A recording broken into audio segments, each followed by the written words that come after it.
बस यहाँ पे एक ही स्टेटमेंट यहाँ पे बोलूँगा फॉर ओपनिंग रिमार्क्स और इस चैप्टर का जो मुझे सार समझ में आया हुआ है कि आपको लॉन्ग टर्म विज़न रखना है और लॉन्ग टर्म विज़न से आप अपना शॉर्ट टर्म एक्शन को डिटरमाइन कीजिए। और आप नॉर्मली हम लोग उल्टा मोड में रहते हैं कि हम लोग शॉर्ट टर्म में जो भी हमें काम मिला करते जा रहे हैं और हम सोचते हैं कि हमारा लॉन्ग टर्म अचीवमेंट और गोल अपने आप हो जाएगा। उल्टा नहीं होता है, हमें लॉन्ग टू शॉर्ट में आना है। लॉन्ग टर्म गोल डिसाइड करो, उसके बाद शॉर्ट टर्म एक्शन उसके हिसाब से अलाइन करते हुए करना है हमको। और नॉर्मली मैं भी उल्टा सोचता था, पर आपको अगर कुछ करना है, ऐसा नहीं कि बाद में ऑटोमेटिक कुछ मिरेकल हो जाएगा और आप अपना गोल अचीव कर लोगे, ऐसा नहीं होने वाला है कुछ। आपको लॉन्ग टर्म गोल डिसाइड करना है और एक्शन शॉर्ट टर्म में लेते रहना है ताकि आप लॉन्ग टर्म में अपना गोल अचीव कर सको। यही मेरा रिमार्क है और यही लर्निंग। वाह, एक्सीलेंट। क्या कहेंगे अंकिता जी आप? एब्सोल्युटली, आई थिंक इसको हम ये जो उन्होंने बोला, मुझे एक स्टेटमेंट स्ट्राइक होती है, ऑटो लाइफ, जिसमें हम ऑटो मोड पे चलते रहते हैं and we don't even know why are we doing certain things because perhaps they are hard wired हमारे ब्रेन के अंदर, बट उस मोमेंटम को ब्रेक करना बहुत ज़रूरी है। तभी हम जो डिजायर्ड लाइफ कहें या कुछ भी गोल अचीव तभी कर पाएंगे जब हम उस पुरानी मोमेंटम को ब्रेक करेंगे and then we start to look or align in terms of the long term vision like Manmohan ji mentioned.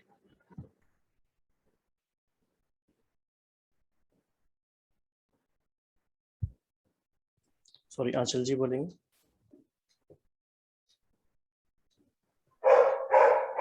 हाँ जी, ये चैप्टर की इम्पोर्टेंस को हम और अच्छे से समझ सकते हैं अगर हम इसके टाइटल को थोड़ा सा अपने हिसाब से एडजस्ट कर लें। वैसे चैप्टर का नाम है कंसीडर द कॉन्सिक्वेंसेस, बट हम इसे एक नाम और दे सकते हैं, how to take right decision, क्योंकि हम सही डिसीजन तभी लेंगे जब हम कॉन्सिक्वेंसेस को कंसीडर करेंगे। हम सब चाहते हैं कि हमारे डिसीजन सही हो, और डिसीजन जब सही होंगे जब हमने कॉन्सिक्वेंसेस को सही तरह से प्रेडिक्ट किया होगा कि अगर मैं अब जो भी कर रहा हूँ उसका लॉन्ग टर्म में क्या परिणाम होगा, उसको मैंने सही से प्रेडिक्ट किया होगा, तभी मैं राइट डिसीजन ले पाऊंगी। तो इसलिए ये चैप्टर हमें एक तरह से राइट डिसीजन मेकिंग सिखा रहा है। ठीक है अंकिता जी, आप लीड कर सकते हैं। I will do the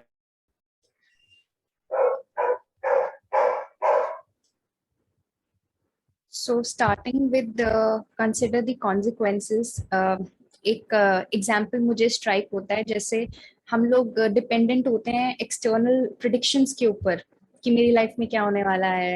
I am not talking about the group, but generally we tend to do that. हम किसी के पास जाते हैं प्रिडिक्ट करवाने के लिए कि क्या होगा क्या नहीं होगा and all of that stuff. I think we don't really need that. अगर हम अपने डेली डिसीजंस या डेली एक्शंस को देख लें तो हम पूरी लाइफ की ट्रेजेक्टरी को प्रिडिक्ट कर सकते हैं, that where exactly our life is going to lead basis the current one. And if we want to change the trajectory या हमें बिग पिक्चर को बदलना है, तो हमें उन एक्शंस को या उन डिसीजंस को बदलना होगा so that we can have the desired one. So on that note, we will move ahead with what the author talks about. So इसमें ऑथर रूल्स की बात करते हैं, तो एक रूल ऑथर बताते हैं, long term thinking improves short term decision making, जिसपे हम अभी ऑलरेडी बात कर चुके हैं कि हमारे क्या फ्यूचर के गोल्स हैं, उसके हिसाब से हमें करंटली में कौन से एक्शंस लेने हैं और कौन से गोल्स डिजाइन करने हैं according to that. Then there is a statement which says that successful people have a clear future orientation. So if anybody would like to highlight कि उनका इस स्टेटमेंट से क्या मतलब है, successful people have clear future orientation, because हम सबको success चाहिए and it's not in the bigger thing, हर एक छोटी सी चीज में भी we all want to be successful. So if anybody could highlight what is their understanding of this statement.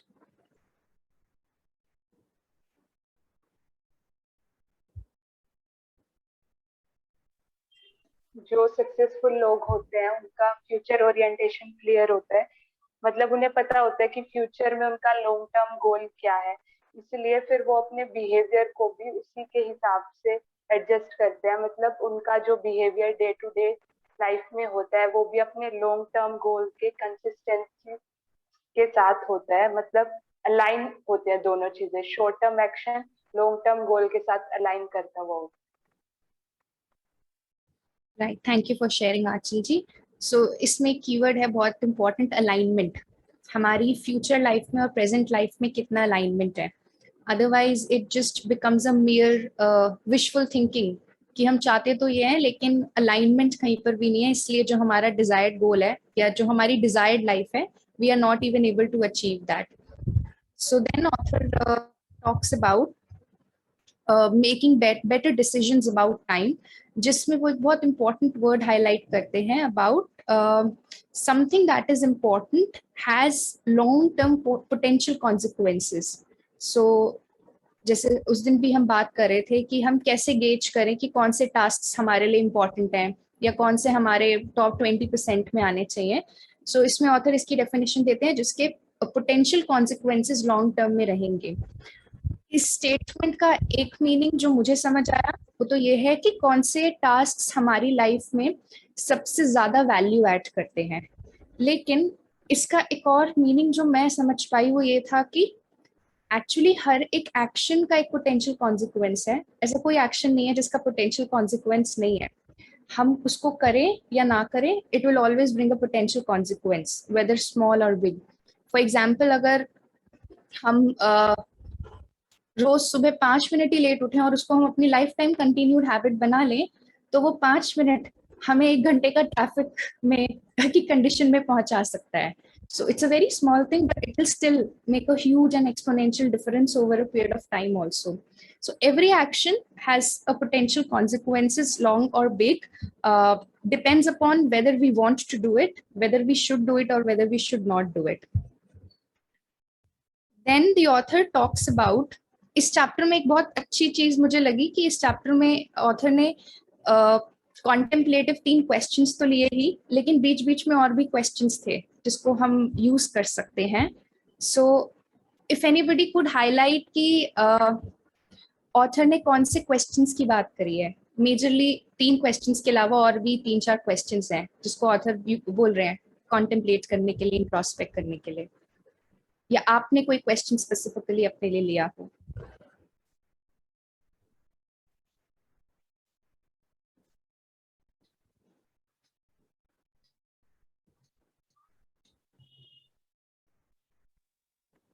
मतलब कोई भी काम हम कर रहे हो, हमें अपने आप से बार बार ये प्रश्न पूछते रहना है कि what are the potential consequences of doing और नॉट डूइंग दिस टास्क। करने के और ना करने के क्या परिणाम होंगे, क्योंकि कई बार हम चीज को अवॉइड भी कर देते हैं, नहीं करते, तो उसके भी नेगेटिव कॉन्सिक्वेंसेस होते हैं। तो वो दोनों हमें कंसीडर करना। Absolutely right. सो ये एक पहला क्वेश्चन था। इसको हम इनफैक्ट अगर यूज करना चाहें, इस क्वेश्चन को हम उस समय के लिए भी यूज कर सकते हैं जब भी हम किसी टास्क को डिले करने वाले हो और हम सोचते हैं अच्छा कल कर लेंगे। So maybe we can just think for a moment, remind ourselves कि अगर मैंने इसको आज डिले किया तो इसके कल पर नहीं बट आगे समय पर भी क्या पोटेंशियल कॉन्सिक्वेंसेस होंगे, मेरे कल के दिन पर या पूरे नेक्स्ट वीक पे क्या पोटेंशियल कॉन्सिक्वेंसेस हो सकते हैं। So that can actually help us get back to the track and continue doing what we are supposed to do. एक एग्जांपल शेयर करना चाहूँगा। जैसे हमने अभी तक ये तो समझा कि हर एक एक्शन का कॉन्सिक्वेंस है। दूसरी इम्पॉर्टेंट बात यह है कि कुछ कॉन्सिक्वेंसेस विजिबल हैं और तुरंत वो सामने आ जाते हैं, कुछ इनविजिबल हैं, बहुत बाद में सामने आते हैं। और इस चैप्टर को करने के 2 तरीके हैं। एक तो ये है कि हाँ इंटेलेक्चुअल एक्सरसाइज है, फील गुड है, अच्छी अच्छी बातें हैं, थोड़ा यूज होगा, मजा आएगा। दूसरा ये है कि it's a matter of life and death, actually it happened. तो 1-2 दिन पहले की बात है, ध्यान से समझना ये एग्जांपल। एक भाई हैं, फ्रेंड हैं, तो उनका जो लाइफ स्टाइल था वो सब चल रहा था। अचानक से उनको डायबिटीज़ डायग्नोस हुई और काफ़ी हाई लेवल में हुई, एक्सट्रीम लेवल में। तो आपको क्या लगता है कि जब उनको कॉन्सिक्वेंस समझ में आया इस बात का, तो उनके अपने हैबिट चेंज करने में कितना टाइम लगा होगा? सेकंड। इमीडिएट हुआ होगा, इमीडिएट। हाँ, तो Exactly. सारी थ्योरीज फेल हो गई। 156 डेज, 180 डेज, 21 डेज, कुछ काम नहीं करता, इंस्टेंटली हो सकता है। तो ये बात हमें समझनी है। It's a matter of realisation, deep realisation.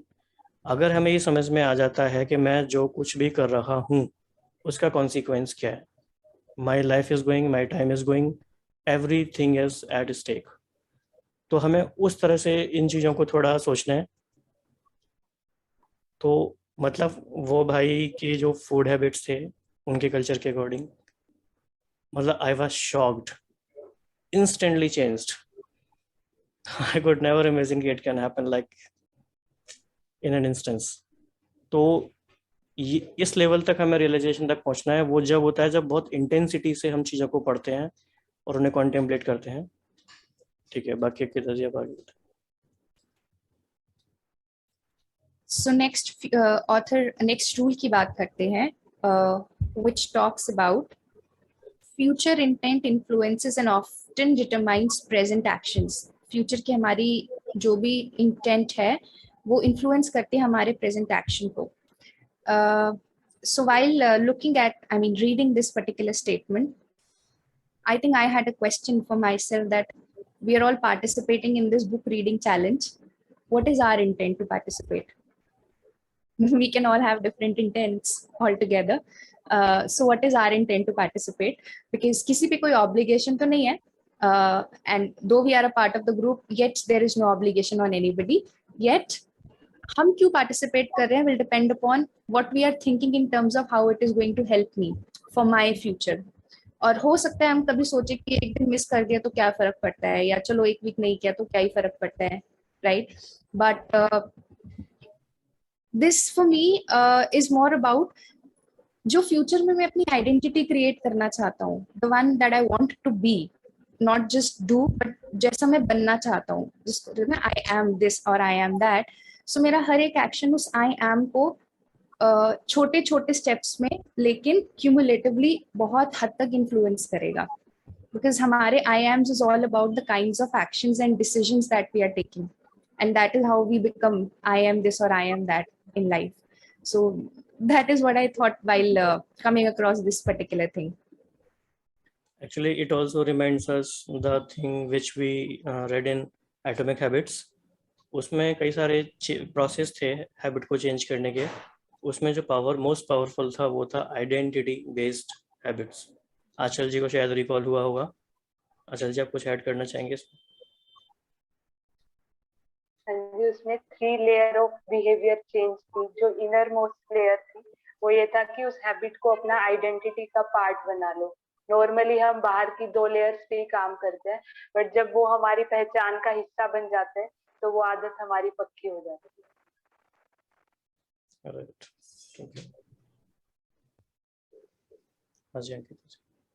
Ji, so going forward, जो अभी आशीष भाई जी ने शेयर किया था अपने ओपनिंग रिमार्क्स में, उसी स्टेटमेंट पर हम आते हैं। Successful people are those who are willing to delay gratification and make sacrifices in the short term. So इसके अंदर बारी बारी ऑथर ये टर्म को यूज कर रहे हैं, सक्सेसफुल पीपल, और उनकी काइंड ऑफ फीचर्स शेयर कर रहे हैं कि वो कैसे होते हैं। So I would like to ask सभी पार्टिसिपेंट्स से कि आपके हिसाब से आपको क्या लगता है कि कौन सी ऐसी चीजें हैं, it can be a personal example also, that with a delayed gratification and sacrifice has got you attainment and achievement? Yeah, I would like to share. I already read this chapter, and I got the same thing strike me actually. So we've got lots of, money after retirement.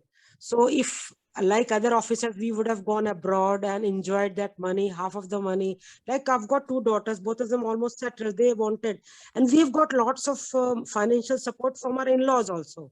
So we don't, spend money, but we invest it.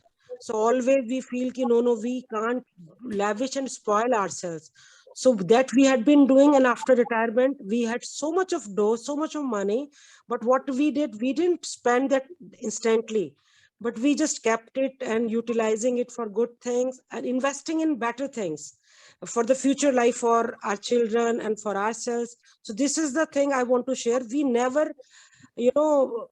overindulge in any kind of expenditure or show off, but we remain very, very in gratitude with Almighty and do the needful and invest in better future journey. That's what I had to share. Wonderful. So Anshu ji की बात से मुझे वो statement याद आती है जो आज की फाइनेंशियल फ्रीडम में बहुत यूज होती है, सेविंग इज एन अर्निंग. सो इसको हम डिलेड ग्रेटिफिकेशन के प्रोसेस से भी समझ सकते हैं दैट आज मैं जिस अपनी एनर्जी को सेव कर रहा हूँ and not getting into the instant pleasure, वही एनर्जी मुझे लॉन्ग टर्म में बड़ा इन्वेस्टमेंट या बड़ा रिटर्न देगी. वैसे भी अगर देखें तो कोई भी चीज जिसको लॉन्ग टर्म के लिए रख दिया जाता है उसके ऊपर इंटरेस्ट एनीवेज हमको ज्यादा मिलता है रादर देन अगर हम उसको इंस्टेंटली withdraw कर ले तो. Same is with time, same is with action, same is with energy also. So I think it's about contemplating what is it that I need to sacrifice or maybe I can delay, if not sacrifice, for future that I will reap the rewards of that particular thing in future. But आज नहीं करना है मुझको. So that is what we can ponder upon. Then there is another interesting thing that author talked about इसके अंदर, which says that losers try to escape from. कोई add करना चाह रहे हैं कुछ? नहीं आप ठीक है. So उसमें एक स्टेटमेंट है जिसमें ऑथर बोलते हैं losers try to escape from their fears and drudgery with activities that are tension relieving. ये एक बहुत इंपॉर्टेंट और बहुत पावरफुल स्टेटमेंट है, at least what I understood and how I could relate to it. अगर हम अपनी लाइफ में देखें कि हम चीजों को प्रोक्रेस्टिनेट क्यों करते हैं, देयर आर सर्टेन रीजंस जिसकी वजह से हम प्रोक्रेस्टिनेट करते हैं, और उसमें एक बहुत बड़ा रीजन है कि हम उसके फियर को अवॉइड करना चाहते हैं. जैसे फॉर एग्जाम्पल हमें पता है कि हमें अपने ऊपर इन्वेस्टमेंट करनी चाहिए, या फिर let's say we can say that for example for somebody who starting their business, it is imperative that वो नेटवर्किंग करना शुरू करें, अपनी प्रेजेंस क्रिएट करना शुरू करें, वो लोगों को बताना शुरू करें कि उन्होंने अपना ये वर्क स्टार्ट किया है.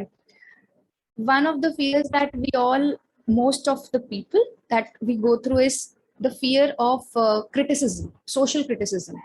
क्योंकि हमें लगता है कहीं ना कहीं कि क्रिटिसिज्म मिलेगा, अच्छा ये भी स्टार्ट कर दिया वो भी कर दिया. So now for that person this thing does not important, the business does not important. It is important for the one जिसके साथ उसका एक पर्पस अटैच्ड है, उसका मीनिंग अटैच्ड है. बट उस फियर की वजह से हम वो छोटे छोटे एक्शंस लेना भी कहीं ना कहीं स्टॉप कर देते हैं. In fact I can take my personal example that starting with my own healing business, I never thought that okay I will be doing YouTube videos and all of that stuff, but कहीं ना कहीं शायद मे भी होगा, fear था कि या pen लगता है कि ओ इतना काम करना पड़ेगा, ये करना पड़ेगा. But rather than taking all of that together, I started with small step कि अच्छा मैं क्या कर सकती हूँ, हफ्ते में एक चीज बनाते हैं, हफ्ते में एक वीडियो बना सकते हैं, ठीक है, उसके बाद डालते हैं. एंड वो धीरे धीरे करके it got into a habit कि अब मुझे पता है अच्छा हफ्ते में एक वीडियो तो बना के डालनी है. And it is not about कि कितने लाइक्स आएंगे या नहीं आएंगे. आई फील सो हैप्पी कि I am doing what I am supposed to do, I am maintaining my consistency as I am supposed to do. उसके रिवॉर्ड्स तो जब टाइम आएगा तब अपने आप मिल ही जाएगा. That is not the question of the rewards right now. So that is what struck me. Likewise, we can all take this activity to look into our own fears. ऐसे कौन से important actions हैं जो हमारे लिए करने जरूरी हैं? We want to do them also and we need to do them also, but certain fears are stopping us. So वो कौन से fears हैं जो मुझे रोक रहे हैं? And how can I break down on those fears? By taking just small steps so that I'm gradually able to come out of those particular fears. So we can perhaps take that as an exercise.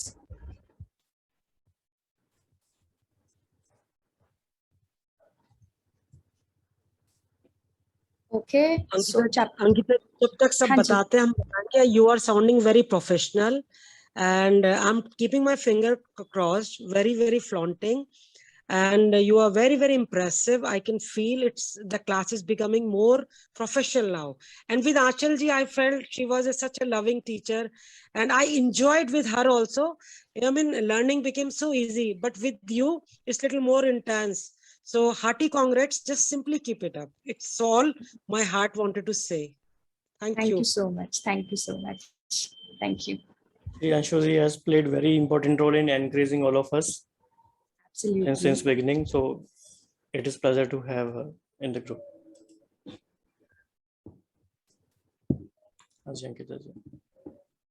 Ji, so I think हमें थोड़ी speed को और तेज कर देना चाहिए because we just have 10 minutes left. Okay. Consequences. Yeah. Absolutely, consequences. Okay. So coming to हाँ, so इसमें एक ऑथर लॉ की बात करते हैं जो है लॉ ऑफ फोर्स्ड एफिशिएंसी, जिसपे वो बात करते हैं. ये बहुत important चीज again I fell through the chapter. This chapter in itself is very, very interesting and important. There is never enough time to do everything, but there is always enough time to do the most important thing. If anybody could just share their insights or understanding of this statement.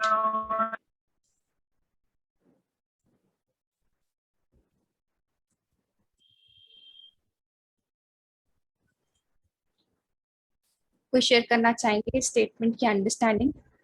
सभी activities के लिए time नहीं है, but important activities के लिए time है.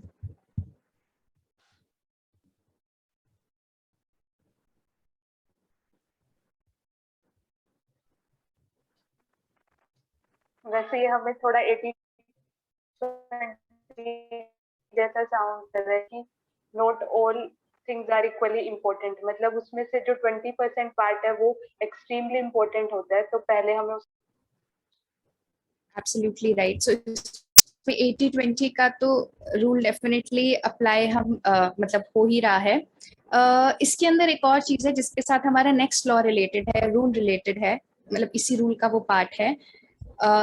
That while contemplating, I felt that हमारी life के अंदर it is all about certain lists that होती है. जैसे for example last time I think एक सेशन में सोनिया जी भी बात करी थी अबाउट कुड एंड शुड की लिस्ट्स. ऐसे ही काफी सारे और लिस्ट्स होती हैं, want to do, should do, need to do, must do. So अगर हम इनके ऊपर देखें सो ये सिमिलर दिखने वाले वर्ड्स तो है ही, बट इनके अपने मीनिंग अलग अलग है और इनकी सेंस ऑफ अर्जेंसीज भी अलग अलग है.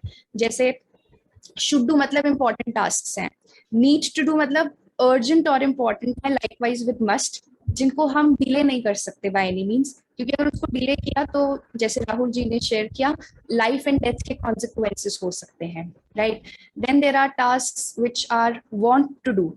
उसके अंदर हमारा एक इमोशनल चार्ज इन्वॉल्व है, हमारे अपने इमोशंस इन्वॉल्व है, हम कह सकते हैं एक प्लेजर इन्वॉल्व है, सेंस ऑफ अचीवमेंट इन्वॉल्व है.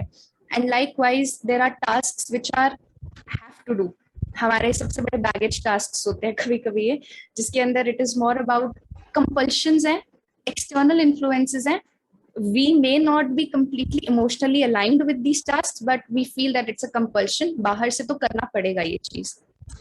I think it's all about sorting this particular list. जितना जितना हमारे tasks want to do वाली कैटेगरी में या should do वाली कैटेगरी में आते जाएंगे, उतना ऑटोमेटिकली हमारा टाइम और हमारी लाइफ सॉर्ट होती जाएगी. जैसे अगर आइजनहावर मैट्रिक्स हमने देखा है तो उसके अंदर जो सेकंड क्वाड्रेंट है which is the important quadrant जिसमें प्लान करना होता है, अगर उसमें प्लान नहीं किया तो वाले सारे टास्क हमारे फर्स्ट क्वाड्रेंट में आ जाते हैं जो कि हमारा अर्जेंट एंड इम्पोर्टेंट है, जिसमें फायर फाइटिंग होती है. And generally if we don't plan our time और लाइफ, हमारी लाइफ क्वाड्रेंट 1 में निकल जाती है. So if we are always in the firefighting mode, there is no enjoyment of time, life, there is no sense of achievement, और हम अपने time के साथ जो क्रिएट कर सकते हैं हम वो क्रिएटर मोड पे नहीं होते हैं. So for me it was about sorting these lists if we can and shifting to wants and shoulds as much as we can within the list.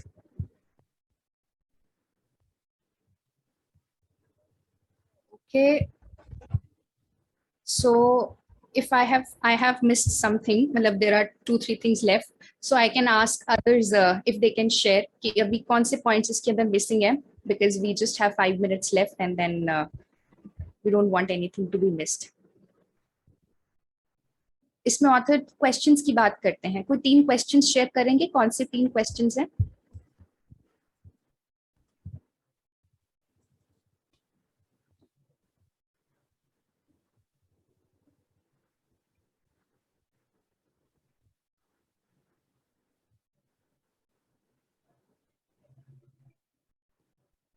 ये तो व्हाट्सएप में भी शेयर हुए थे, चीटिंग करके भी बता सकते हैं।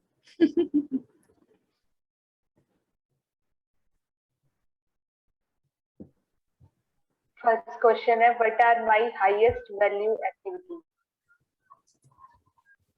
जी, what are my highest value activities, identifying जिससे सबसे ज्यादा कंट्रीब्यूशन होगा मेरी लाइफ में. Anybody second question?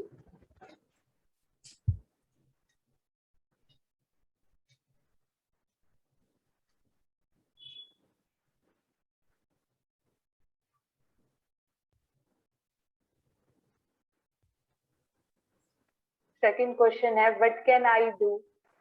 What can I and only I do that if done well will make a real difference? मतलब वो कौन सी चीज जो मैं करूं और सिर्फ वही करूं और जिससे रियल डिफरेंस ला पाऊं.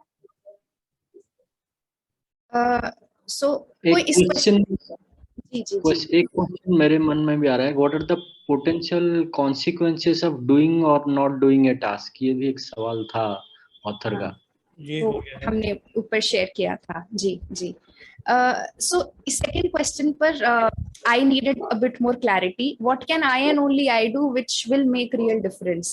If anybody could highlight, अगर किसी को clearly ये सवाल समझ आया कि इसका exactly मतलब क्या है?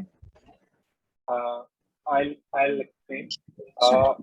There are a couple of things, maybe let's say if you are doing some project, so which are important for successful delivery of that project or any activity or any goal. But there are a couple of things which, as an individual, only I can do, nobody else can do. So only my contribution is required, and those are the important things. So that whatever things which only I can do, nobody else can do, I should be, working on that quickly. Brother, also, please speak loudly. You're not audible much, please. Okay. Just a minute. Give me a second.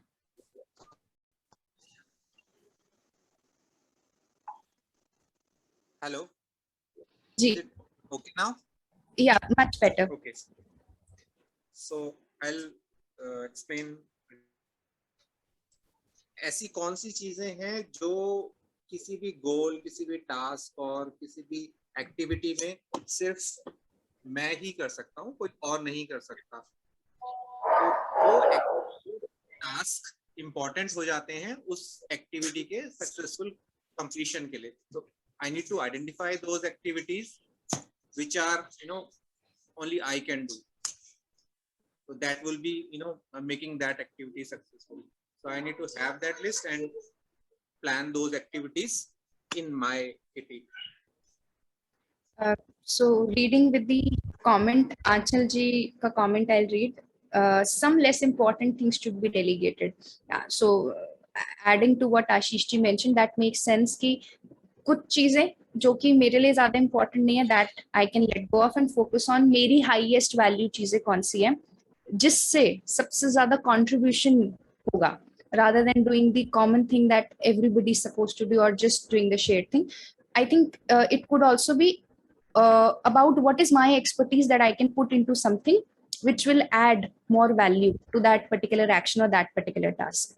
And then the third question that has been mentioned, what is the most valuable use of my time right now? So ये 3 बहुत important questions. Continuous contemplation और continuous काम करते हुए इनको use में लाना is what is important. Otherwise, we will lose out on the relevance. And the last statement that I will quickly share, which is do first things first and second things not at all. ये काफी interesting statement है. मुझे जो इससे समझ आया वो ये था कि हमारे पास ऑलरेडी प्लेट में फर्स्ट थिंग्स बहुत सारी होती हैं, तो हमारे पास शायद टाइम ही नहीं होता कि हम सेकंड थिंग्स पे फोकस करें, बिकॉज हमारे पूरी लाइफ में ऐसे बहुत सारे एरियाज है जिसमें बहुत सारी फर्स्ट थिंग्स हैं. अगर हम उसको सॉर्ट कर ले तो हमारे पास सेकंड थिंग्स के लिए टाइम ही नहीं बचेगा. So there will be no questions of not doing them at all either. जैसे अभी हमारे पास नहीं बचा है टाइम. राइट.